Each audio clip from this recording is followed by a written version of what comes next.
Hello everyone, this is Vishal. Today we are going to discuss about our lecture 5 of economics. In this lecture we cover nature of economic theory, rationality, assumption, concept of equilibrium, economics law as generalization of human behavior.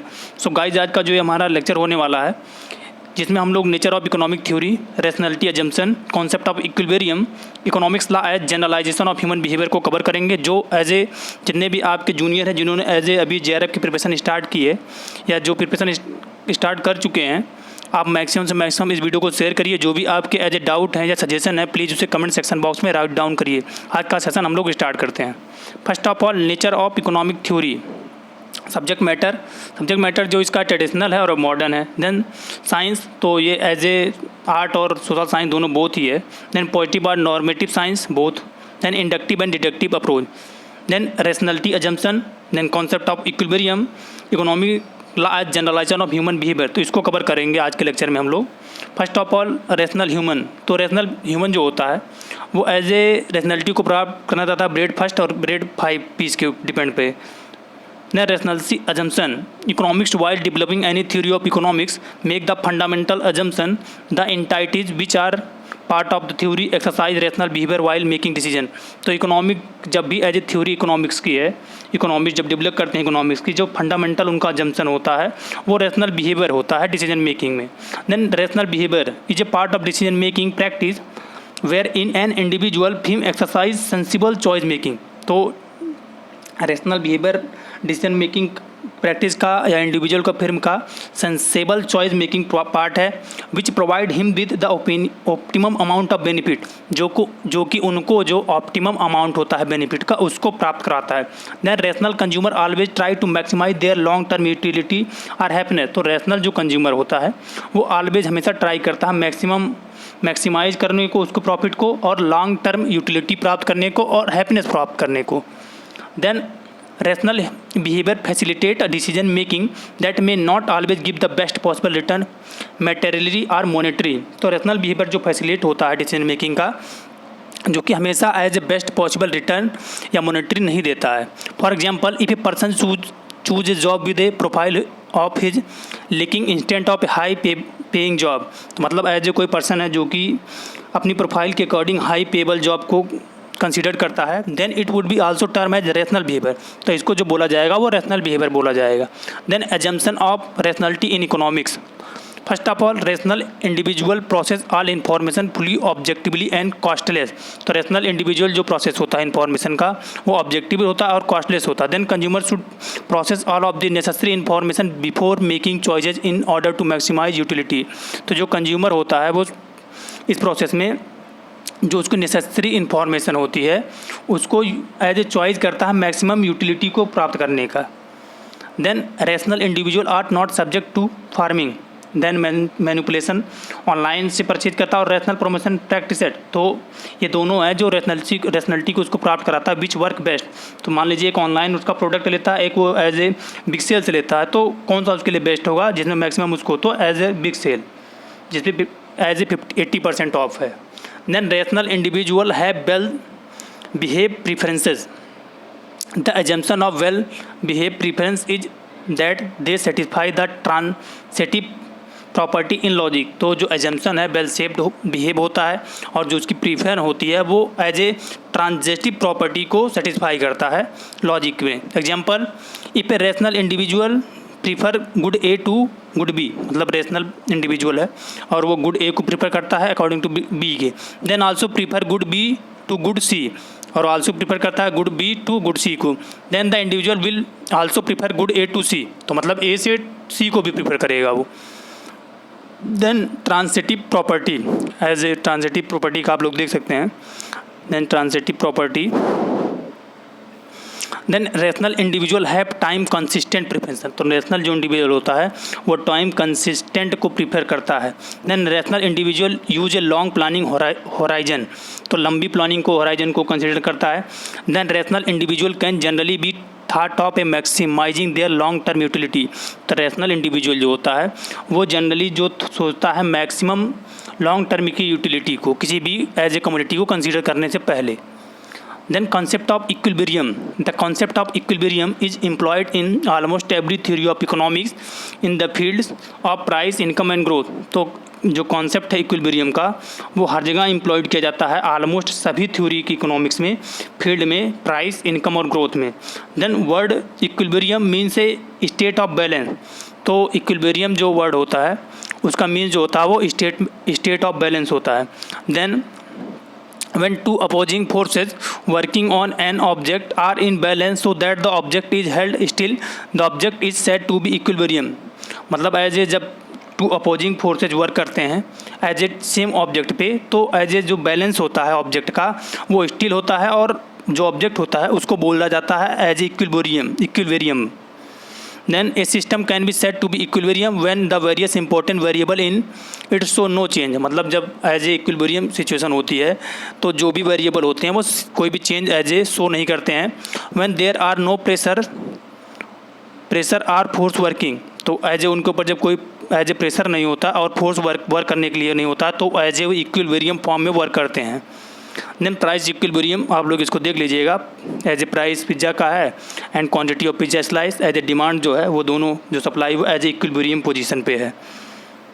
Then consumer equilibrium, we mean that in regard to all allocation of money expenditure among various goods, the consumer has reached the state where he has no tendency to reallocate his money expenditure. तो consumer equilibrium जो है उसका जो meaning होता है regard allocation जो money का करता है, जो भी इसके एक्सपेंडिचर होते हैं, जितनी भी गुड्स होती हैं कंज्यूमर से रीच के पास, उसकी कोई भी टेंडेंसी और रीएलोकेट की मनी की एक्सपेंडिचर वो एज ए सेम कंडीशन होती है.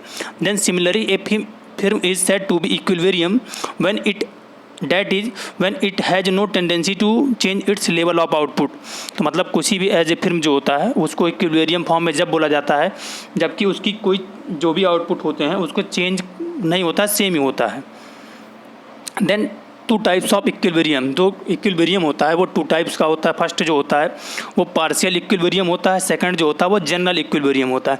पार्शियल इक्विलिब्रियम जो होता है approach to the pricing which seek to explain the price determination of a commodity, keeping the price of other commodity constant and assuming that demand of various commodity are not interdependent. तो जो ये as a partial equilibrium approach होता है pricing का, जिसमें हम लोग explain करते हैं, डिटर्मिनेशन करते हैं जो भी कमोडिटी होती है उनका, और जो प्राइस होता है अदर कमोडिटी का वो कांस्टेंट होता है और वेरियस कमोडिटी जो होती हैं वो इंटरडिपेंडेंट नहीं होती हैं.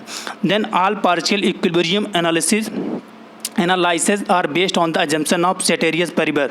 तो जितने भी एज ए पार्शियल इक्विलिब्रियम होते हैं वो एज ए अजम्पशन होते हैं सेटेरियस पेरिबस का, keeping all other thing concept. तो सेटेरियस पेरिबस जो होता है जिसमें ऑल जो होती हैं थिंग्स होती हैं वो कांस्टेंट होती हैं. Then general equilibrium analysis. In general equilibrium analysis the price of a good is not explain to be determined interdependently of price of other goods. जो इन जनरल इक्विलिब्रियम जो होता है जिसमें price determined as a independently जो goods होती हैं उसको explain किया जाता है. Then since the change in price of good X affect the price and quantity demand of the other good. तो प्राइस जो एक्स का अगर चेंज हो रहा है तो जो अदर गुड की उसकी डिमांड्स में इफेक्ट डालता है. इसी को as a then general equilibrium approach explain the mutual and simultaneous determination of price of all goods and factor. तो जनरल इक्विलिब्रियम जो है वो म्यूचुअल और सिमिल्टेनियस डिटर्मिनेशन करता है जितने भी प्राइस होता है गुड्स और फैक्टर का. Then it considered the way in which the price of all goods in an economic system are determined simultaneously each in its own free market. तो ये कंसीडर करता है और एक वे है जिसमें हम प्राइस को गुड और जो भी इकोनॉमिक सिस्टम में डिटरमाइन करते हैं सिमिल्टेनियसली बेस्ड पे और फ्री मार्केट में. Then economics law.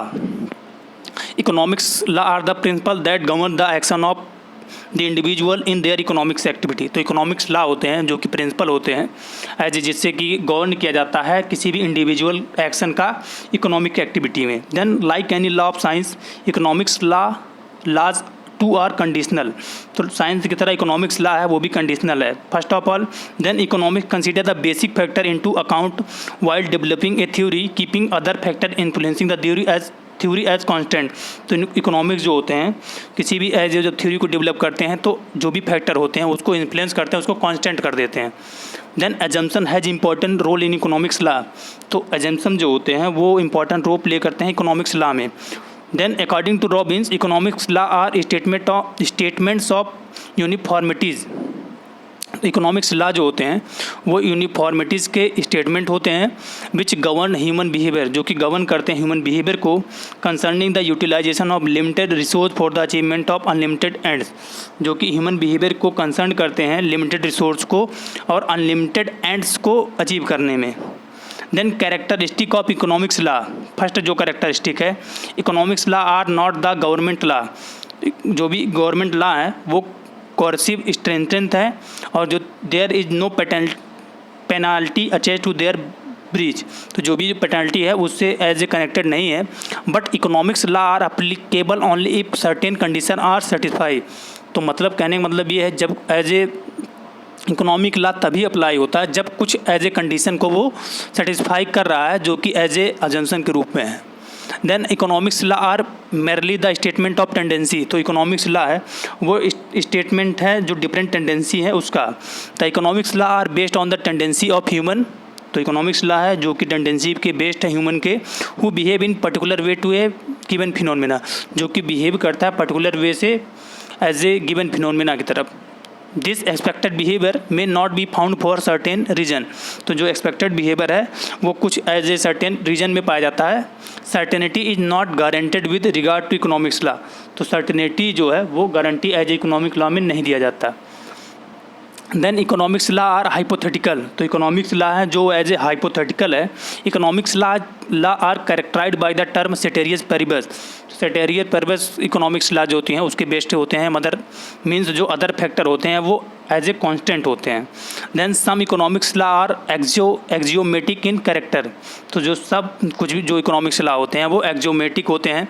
They are self evident as that of LDMU and generalisation drawn from universally valid. तो सेल्फ इविडेंट होते हैं जैसे like LDMU. Then economics law lack exactness of law of science. तो economics जो है वो exactness science की तरह एकदम एग्जैक्ट वैल्यू नहीं देते हैं। देन आई थिंक जो हमारा आज का लेक्चर था इस एंड हुआ, जिसमें हम लोगों ने इकोनॉमिक्स के लॉ, इक्विलिब्रियम तो एंड